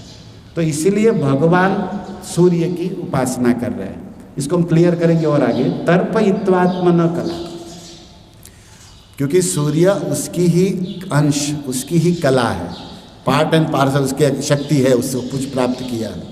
तेजी यशाम्न दोषाय, तेजस्वी है, चमत्कारी है। साधारण दोष सूर्य को लग, जितना भी पाप, जितना भी ये कचरा है, सूर्य ही सोच लेता है ना, फिर भी सूर्य गंदा होता नहीं, और बिना सूर्य के चलेगा भी नहीं है ब्रह्मांड। अगर सूर्य न होना तो जिसकी आप दुनिया कह रहे हो ना, ये पृथ्वी, उसी समय बर्फ हो जाए, उसी समय हिम हो, और ये पूरा ब्रह्मांड अंधकार है, सूर्य के कारण उजाला है इस ब्रह्मांड में। सूर्य न हो वहाँ क्या है? जहाँ सूर्य नहीं था वहाँ अंधकार ही अंधकार है, और केवल इतना ठंडी होगा कि सब बर्फ जम जाएगा पूरा गोला। तो निंदा कैसे की जा सकती है बताओ? प्रकाश जिसके द्वारा है, उजाला जिसके द्वारा है, जिसके कारण जीव सृष्टि चल रही है, तो इसलिए उसको रिस्पेक्ट करना या उसके सामने खड़ा होना, ये हमारा धर्म कर्तव्य। और उसकी उपासना से ज़्यादा वो देवता जानते हैं कि कृष्ण की उपासना करने पर सूर्यदेव ज़्यादा प्रसन्न होते हैं। तो हम भक्तों को प्रभुपाद ने ये सिखाया कि हम परंपरा से गुरु की और आदि गुरु श्री कृष्ण की पूजा करते हैं, तो उसमें तो सबकी पूजा हो गई। फिर आप एक श्लोक रोज पढ़ते हो ना, इसका थोड़ा आस्वादन करो। हमारे भागवतम का वो प्रसिद्ध श्लोक है जो नारद जी के द्वारा निकला है। यथा तरो मूल निषेचनेन तुप्यंति तत्कंद भुजोपशाखा यथेन्द्रियाणाम प्राण प्रहार सर्वाहरणम अच्युते। भगवान की पूजा करने पर क्या होता? जैसे दो उदाहरण दिया गया, वृक्षों की जड़ का पानी और पेट में आहार की, ये दो उदाहरण प्रसिद्ध है। लेकिन इस पे बहुत गड़बड़ है, क्योंकि इससे मिलते जुलते श्लोक भी शास्त्रों में जड़े दे गए हैं, भागवतम में भी है, अन्य शास्त्रों की क्या करें। तो आज हम थोड़ा चिंतन करेंगे।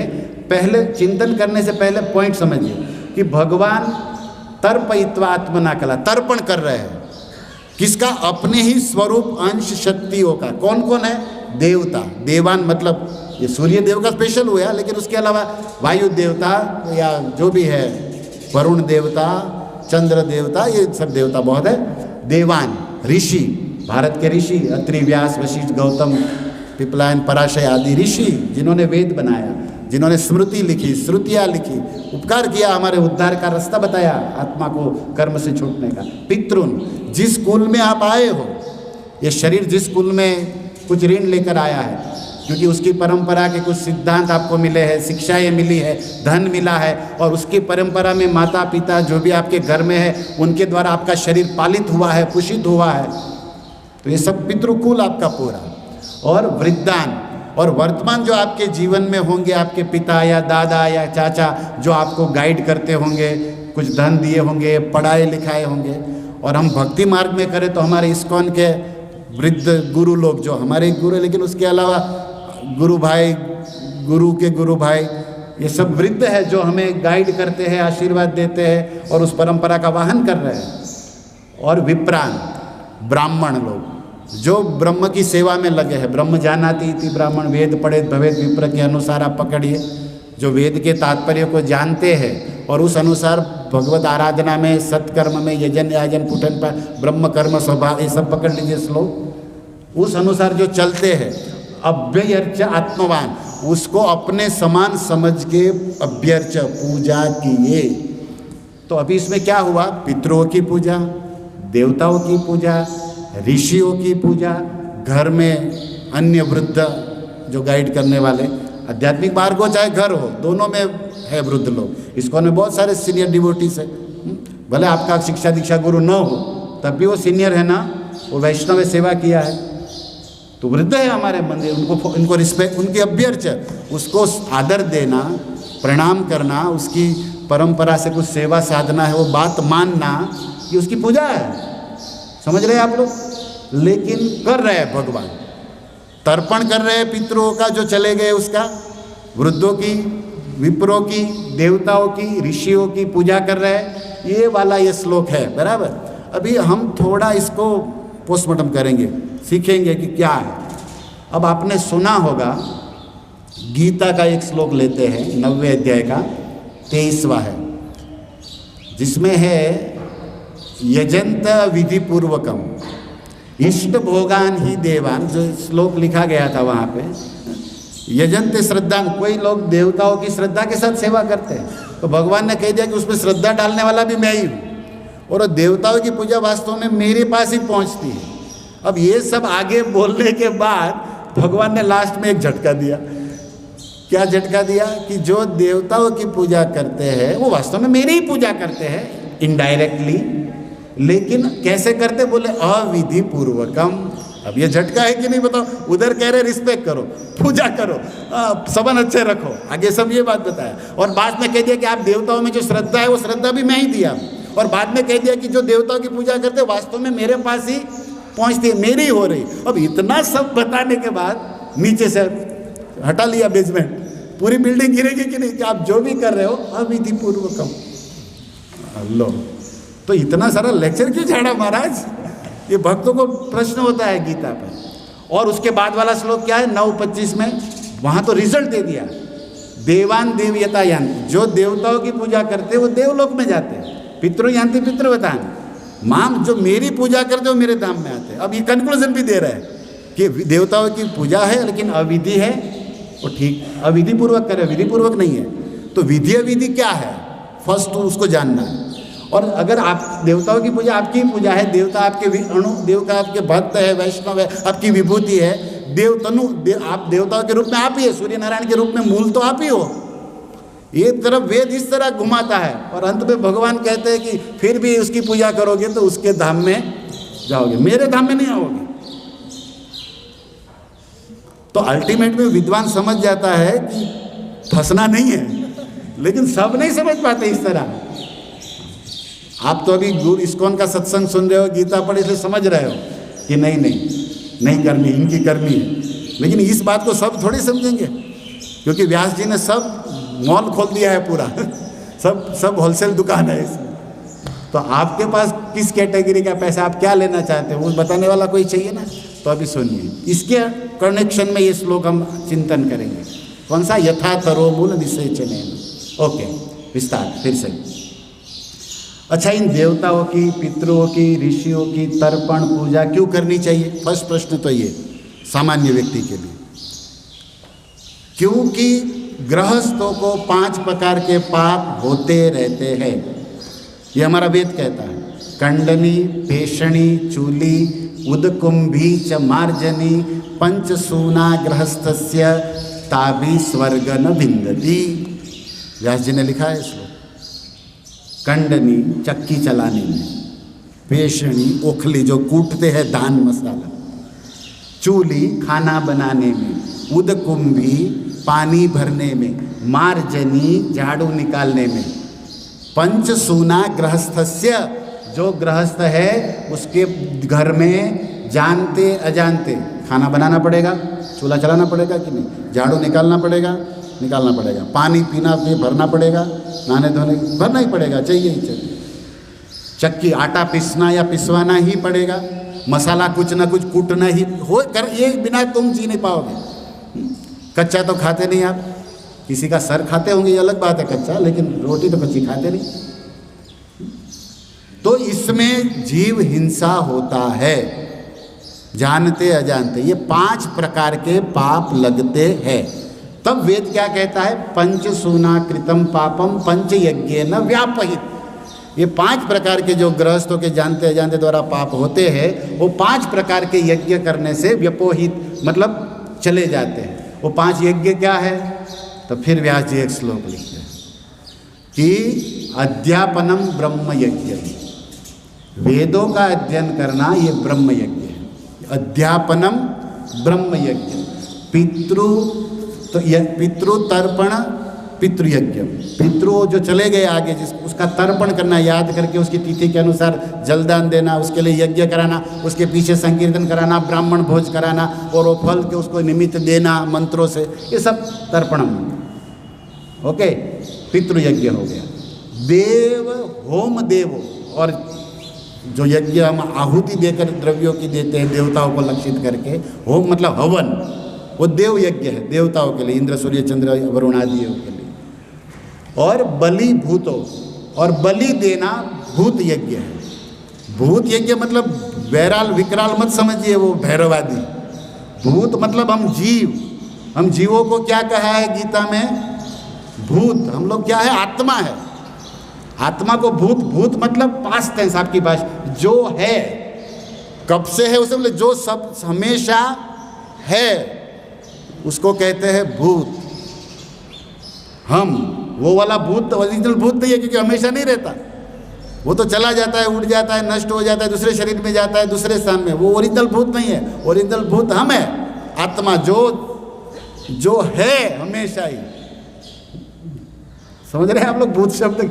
इसलिए तो हृदय हम इस वो है ना गीता का श्लोक, भूतेषु तिष्ठति ईश्वरम सर्व भूतानां हृदय से अर्जुन, सभी भूतों के हृदय में मैं हूँ। भूत मतलब आत्मा, वहाँ पर अर्थ है ना गीता का। तो हम सब भूत है और कृष्ण अद्भुत है। कृष्ण क्या है ये भी ध्यान दीजिए, हम सब भूत है प्रभु जी, और कृष्ण अद्भुत। कृष्ण भागवत में कृष्ण को क्या कहा? अद्भुत कर्मणा, कृष्ण अद्भुत है। अभी कृष्ण अद्भुत है और हम भूत है। अच्छा, हम भूतों की एक दूसरी समस्या सुनिए। ये एक भूत को पंच महाभूत ने पकड़ा है। ये एक भूत को किसने भूत ने पकड़ा है? भूमि। ये पंच, इसको क्या बोलते हैं आप लोग? एक भूत को कितने भूतों ने पकड़ा है? अब ये तांडव करेगा कि नहीं बताओ? एक तो भूत है, ऊपर से 5 महाभूत ने पकड़ा। इसी को बचाने के लिए पंच तत्व आया है। जय श्री कृष्ण चैतन्य प्रभु नित्यानंद श्री अद्वैत गदाधर श्रीवासादि। ये पंच, वही एक अद्भुत कृष्ण ने क्या किया? पंच तत्वात्मकम कृष्ण भक्त रूप स्वरूपकम भक्त अवतारम भक्ताख्यम। ये अद्भुत कृष्ण 5 तत्व, क्योंकि 5 भूतों से छुड़ाना है एक भूत को भाई, तो एक से काम बनेगा नहीं प्रभु जी। तो ये सब भगवान, ये सब बिठाना चाहिए इस तरह। ये लीला ही है, लेकिन समझाने के लिए फिट बैठना चाहिए ना आप लोग कि हम भूत हैं। ईश्वर सर्वभूतानां, अद्भुत है। अब यहाँ पर भूत यज्ञ मतलब आत्मा का यज्ञ। क्या होता है? आत्मा, अर्थात बलिम। अब ये भी सब शास्त्र के श्लोकों को है ना वास्तव में समझना चाहिए, गलत अर्थ ले लेते। बलि मतलब लोग क्या समझते हैं? कोई घोड़ा या कोई बकरा या पशु हिंसा। भूत बलि यज्ञ होता है ना, इसे वर्णन है कर्मकांड में। तो बलि शब्द समझने पर प्राय लोक की चेतना कहाँ जाती है? कोई पशु हिंसा पर, क्योंकि वेदों में इस तरह किया भी है और लिखा भी है। लेकिन भागवतम पढ़िए 11:5-11 जो मुनियों ने वर्णन किया, बलि मतलब निवेद होता है भगवान वैष्णवों के लिए।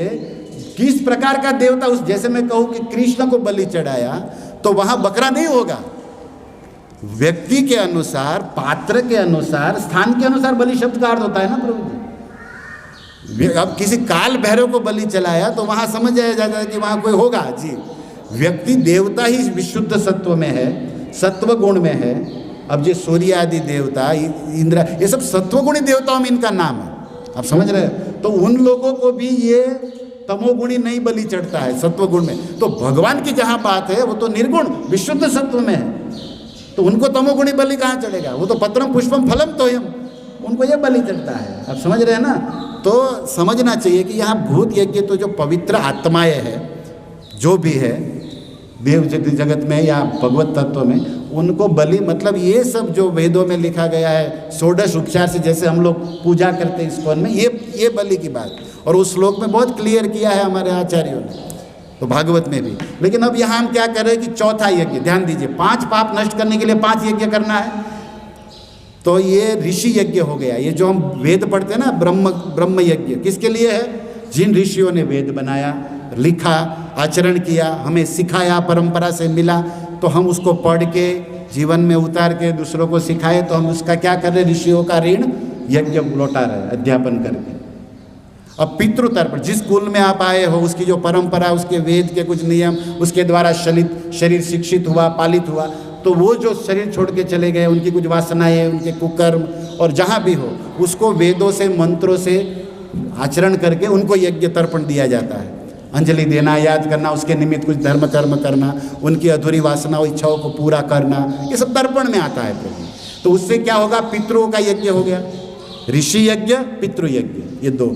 अब क्या है? देवता, इंद्र, सूर्य, चंद्र, वरुण, ये देवता है, और इनके लिए भी शास्त्रों में यज्ञ है।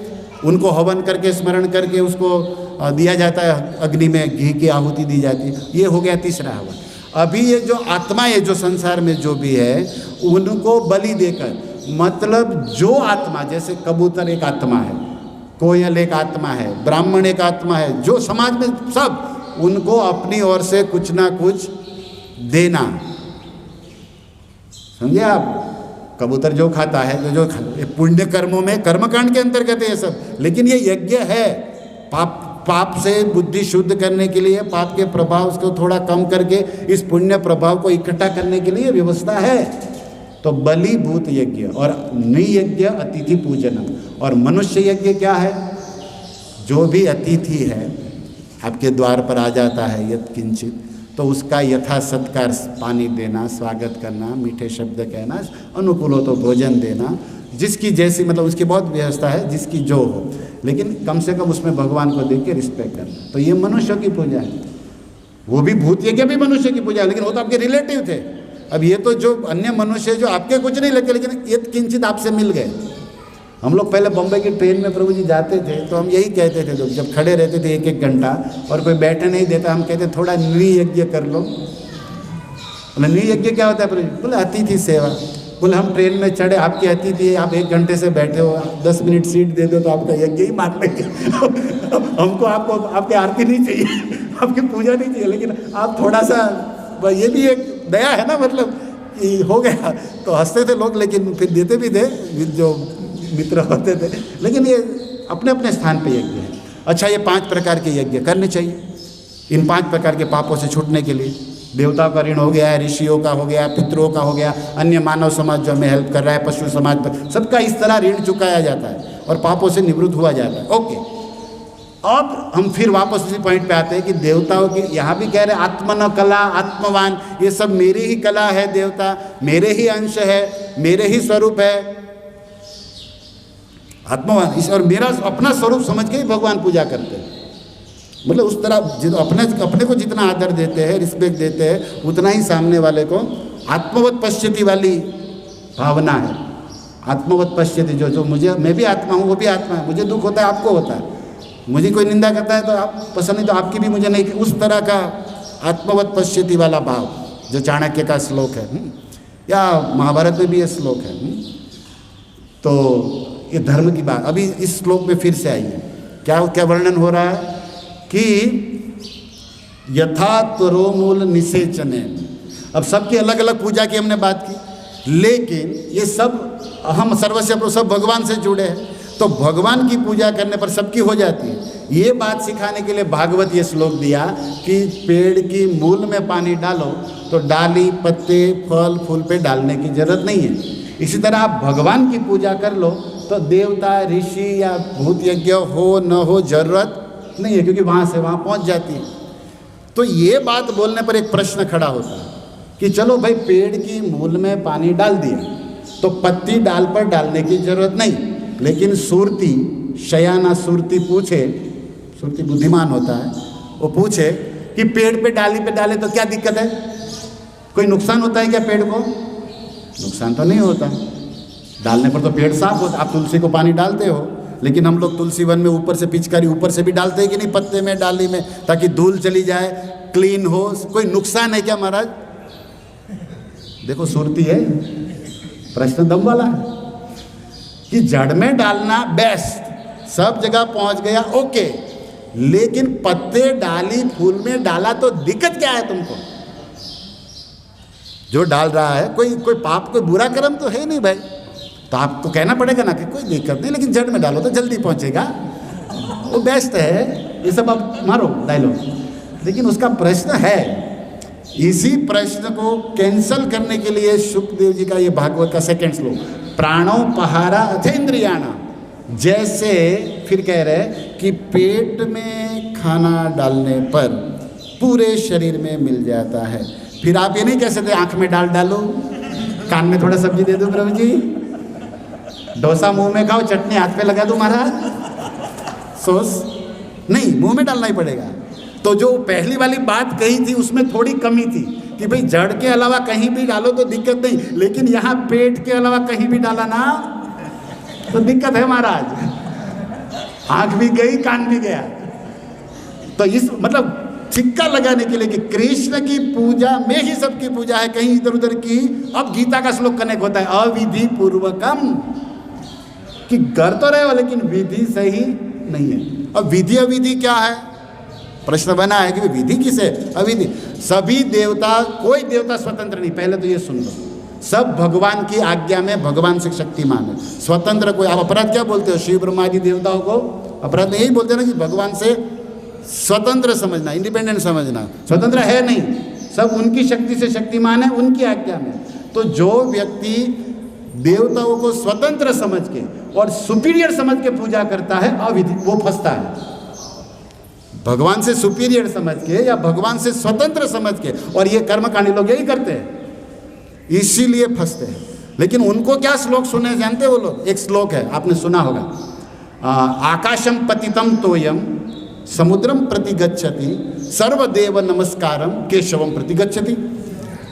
आकाश में गिरता हुआ पानी नदी नाला बनते हुए समुद्र में जाता है। ऐसे किसी को भी प्रणाम करो, इंद्र सूर्य चंद्र मनुष्य, वो सब भगवान के पास पहुंच जाता है। इसलिए किसी की भी पूजा करो प्रभु, सब पहुंच जाएंगे। ऐसा झाड़ते हैं लोग, और बात तो वही भी है, लेकिन ध्यान दीजिए, उसी श्लोक पर ध्यान दीजिए। बुद्धिमान व्यक्ति को एंड तक पहुंचना है।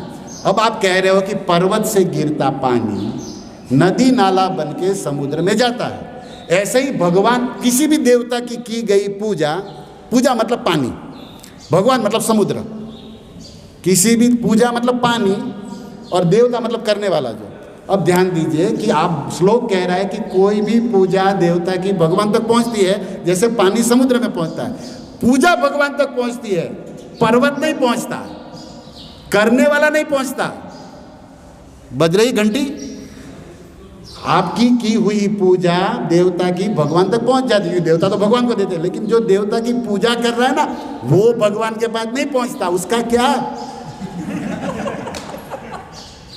उसी श्लोक पर आप देखिए प्रभु जी कि पूजा तो पहुंच ही जाएगी, पानी तो, लेकिन जो जहां से पूजा प्रकट हुई पर्वत से या बादल से, वो पहुंचा उधर। इसका मतलब हम नहीं पहुंचेंगे, हम देवता की पूजा करने वाले देवलोक में ही पहुंचेंगे। देखो, इसलिए गीता में भगवान ने इस श्लोक अविधि पूर्वक के बाद वाला श्लोक लिखा 9:25 में कि देवता की पूजा करने वाला देवलोक जाएगा। तो फिर हमें क्या करना चाहिए भाई? हमारी पूजा तो आज नहीं तो कल देवता हम नहीं पहुंचेंगे तो देवता को कर रहे हो देवता पहुंचा देगा, लेकिन हम तो देवता तक ही पहुंचेंगे। इसलिए हमें जय जय देव, अरे परम देव के पास जाना चाहिए, तभी हमारा काम बनेगा, नहीं तो रह जाएंगे महाराज। इसलिए श्लोक समझो, बोलो, लेकिन उसके एंड तक पहुंचो। तो आज तथा तरो मूल निषेच नैनम देव पूजा, ये बहुत सारी चक्कर हमने लिया, लेकिन सार बात भागवत क्या कहता है आप सबको श्लोक याद होगा, स्मरण करा दूँ।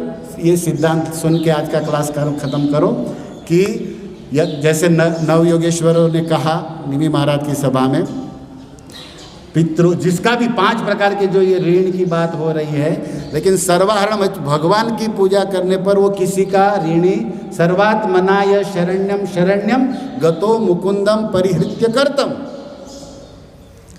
ये वाला लास्ट इसका कंक्लूजन है कि भाई पितृ देवता किसी का ऋणी व्यक्ति नहीं रहता जो भगवान के प्रति ऋण चुका देता, क्योंकि उसने मूल कोर्ट में केंद्र में टैक्स दे दिया है, मूल जहाँ पर उसकी पूजा कर, उसके करने पर सब उसका माफ। इसलिए प्रभुपाद जी भक्ति वेदांत नाम था। क्या था आचार्य का? वेदों का अंत मतलब वेदों का एंड नहीं, अंत मतलब कंक्लूजन, एसेंस। वेदों का सार भक्ति हमें स्टैब्लिश किया है इस पृथ्वी पर। श्रीमते भक्ति वेदांत स्वामी इति नामिने। क्यों? क्योंकि कृष्ण पृष्ठाय भूतले। ये जो वेदों का कंक्लूजन, एसेंस, सार क्या है? भक्ति।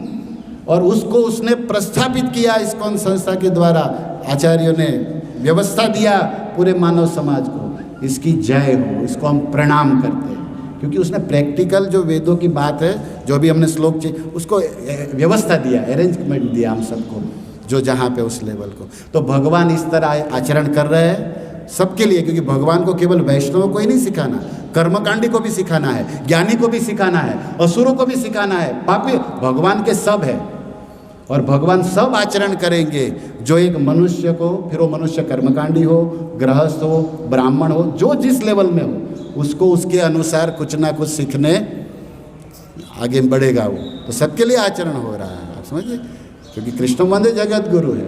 लेकिन मुख्य आचरण तक पहुंचना चाहिए। आत्मा इसी में लिखा है, आत्मा न कला। इन सब की पूजा करके वो अपनी ही पूजा कर रहे हैं। तो हमें संकेत मिलता है कि उनकी पूजा करना ही मेन है, और उनकी पूजा करने पर सबकी हो जाती। इस श्लोक में छुपा है, भगवान अब उसकी पूजा करे, लेकिन वो उसकी नहीं, उसकी कर रहे हैं। तो हम भी भगवान की करें ताकि इन सब की हो जाए। ये इसमें छुपा हुआ है। उनको जरूरत है लेकिन हमको जरूरत है ये समझने की। तो इस तरह भगवान पूजा कर रहे हैं। और आगे के 2 श्लोक है, धेनु नाम रुक्म श्रृंगी नाम, सोने की मड़ी हुई धेनु, सुंदर स्वभाव वाली धेनु, और चांदी के खूर लगाई हुई धेनु, असली मोतियों की माला पहनाई हुई धेनु, एक ब्याही मतलब एक बार बछड़ा दी हुई, बछड़ा साथ में, ऐसी धेनु बद्धम। ब्राह्मणों को कैसी देते थे? बद्धम। बद्धम मतलब 13,084 दिने दिने, रोज रोज देते थे। तो 13,084 रोज देते थे? बोले नहीं, बद्धम बद्धम 2 बार लिखा है। बद्ध मतलब 13,084। बद्ध शब्द जो संस्कृत है, स्कंद पुराण में शत बद्ध ये संख्या दी गई है, उसका डेफिनेशन दिया गया है। तो बद्ध मतलब स्कंद पुराण के अनुसार 13,084 को बद्ध कहते हैं, 14 लाख को शत कहते हैं। नियुतम अयुतम ये सब संख्याओं के जो नाम शास्त्रों में आते हैं, उसमें कितना संख्या होता है वो सब व्यास जी ने लिखा है पहले से काल गणना में। तो यहाँ पर बद्ध शब्द है। बद्ध शब्द मतलब 13,084 होता है। और दिने, बद्ध दिने मतलब एक दिन में 13,084 दिए, लेकिन दिने दिने बद्धम बद्धम 2-2 बार दोनों विपसा है। इस पर जीव गोस्वामी लिखते हैं कि भगवान बद्धम बद्धम का एक अर्थ कि भगवान सबके महल में है। और भगवान के महल कितने हैं? 16,108। कितनी रानियां हैं? 16,108। महल कितने हैं? 16,108। भगवान सभी के साथ सोए हैं 16,108। तो जहाँ सोए, जिस घर में है वहाँ से बद्धम मतलब 16,000 इंटू 13,084, 21,07,57,072 गायें रोज दान देते थे। रुक्मणी के महल से 13,084, सत्यभामा के महल से 13,084, 16,108 महल से 13,084 मतलब टोटल एक दिन में कितनी गाय देते थे? संख्या होगी 21 करोड़। बमशीधर जी की टीका बोल रहा हूँ मैं, प्रभु गिरधर ने भी लिखा है इस बात को। बद्धम, और मैं खास करके जीव गोस्वामी को कोट कर रहा हूँ, उन्होंने ये संख्या नहीं दी, बद्ध मतलब संख्या अन्य आचार्यों ने दी, लेकिन बद्ध शब्द का उसने डेफिनेशन किया, विप्सरा।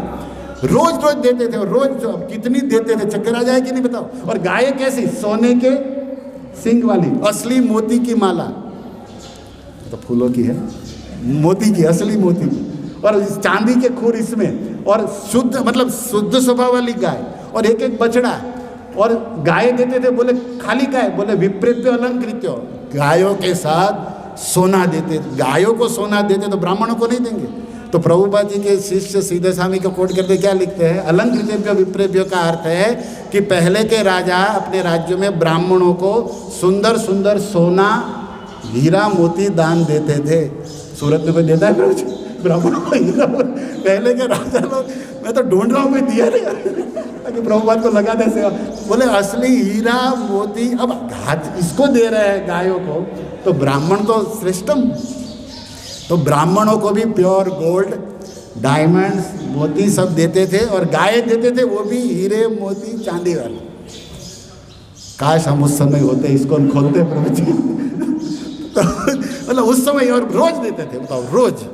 मतलब भगवान दरिया दिल दाता है। गृहस्थों को सिखा रहे हैं कि ब्राह्मणों को, गायों को, भगवान को देना चाहिए। भगवान मानो अपने स्वभाव से, अपने आचरण से गृहस्थों को सिखा रहे हैं कि ये जो फल तुमको मैं दिया हूँ, धन या ये, वो तुम्हें सेवा में, ब्राह्मणों की, वैष्णवों की, गायों की, भगवान की सेवा में देना। चलो इतना नहीं तो जितना है उतना, लेकिन भगवान देते थे। अब देखो ये भगवान का वर्णन हो रहा है। तो ब्रह्म बेला में जगे, स्नान किया, संध्या किया, ध्यान किया, जप किया, सूर्य देवता आदि तर्पण किया, उसके बाद ब्राह्मणों को दान दिया। अभी नहा धो के कपड़ा पहन के ऑफिस जाएंगे कल, मतलब सुधर्मा सभा में जाएंगे, लेकिन ये घर में सब करके गए भगवान। तो मैं आप सब भक्तों को लास्ट पॉइंट कहूँगा कि हम सब भी सुबह की साधना इतनी स्ट्रॉन्ग करें ताकि दिन भर हमें जिन कर्मियों के साथ बिजनेस में इधर उधर डोने, जिसके सब डीलिंग करना पड़ेगा, उसके प्रभाव से आपको बचना है। उनका जो माया का विकार आप नहीं चाहते हो, तो सुबह ही इतना स्ट्रॉन्ग मंगला, जप, गुरु पूजा, क्लास इतना करके जाओ। प्रभुपाद ने जो ये बनाया है ना, बहुत स्ट्रॉन्ग है। तो ये आपका 2-3 घंटा का जो साधना है ना, ब्रह्म बेला से 9 क्लास, फिर आप दुनिया में कहीं भी प्रचार के लिए जाओ या संसार के लिए जाओ, आप उसके इफेक्ट से बच जाओगे, अपने को सेव कर पाओगे। लेकिन जो साधना ही नहीं करता, सेवा ही नहीं करता, वो फंसता है। प्रचार करने जाता है फिर भी कुछ सफलता नहीं पाता। प्योरिटी इज द फोर्स होता है। तो भगवान सुबह सुबह ये सब करके अब सभा में जाएंगे। तो हमें भी क्या सीखना है दामोदर द्वारकाधीश से, कि हम भी सुबह मंगला, जप, गुरु पूजा, क्लास, ये सब मूल मेन काम है। और ये करने के बाद फिर जो हमारा सेवा है, व्यवस्था है, चाहे गृहस्थों का या मंदिर ड्यूटी जो भी अपना है उसको करें, तो क्या होगा कि उसके दुर्दशा से, उसके माया विकार से हम बच जाएंगे। इसलिए व्यवस्था दी गई है। हरे कृष्णा कृष्णा कृष्णा हरे हरे। धन्यवाद सभी को, थैंक यू। और प्रभु जी, सरोज प्रभु आपको विशेष धन्यवाद, आपने दान, इनका क्लास था प्रभु जी, मुझे बोला कि आप करो, तो ये महादान है इनका तो हम आपको प्रणाम करते हैं। और ये हम पूरा लाभ ले रहे सब प्रभु जी की कृपा से।